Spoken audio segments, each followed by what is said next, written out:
Ashley മോളെ, Ashley മോളെ നോക്കിയേ. അയ്യോ നമ്മുടെ ആഷ്ലി അല്ല, ഇത് ഞാനല്ലാന്ന് ആഷ്ലി പറയുന്നത്. ആട്ടുംകുട്ടി പോലെ.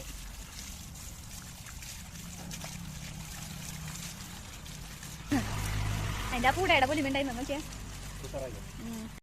അപ്പൊ ഇതേ കുളി കഴിഞ്ഞ് കഴിഞ്ഞാൽ പിന്നെ എന്തേ വലിച്ചോണ്ട് ഓടും കേട്ടോ. അപ്പൊ അതുപോലെ ഏട്ടനെ വലിച്ചോണ്ട് ഓടി ആകെ നനഞ്ഞ് കുതിർന്നിരിക്കല്ലേ. അപ്പൊ മൂപ്പര് അവിടെ ചെന്നിട്ട് ഇങ്ങനെ ഒരു കുടച്ചിലുണ്ട്, ഫുള്ള് വെള്ളം അവിടെ പോകും.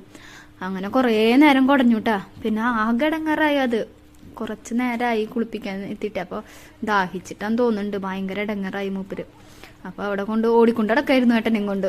അവിടെ ഒക്കെ എല്ലാം അവിടുത്തെ നടന്ന് കുടഞ്ഞ് സെറ്റാക്കിയിട്ടുണ്ട്.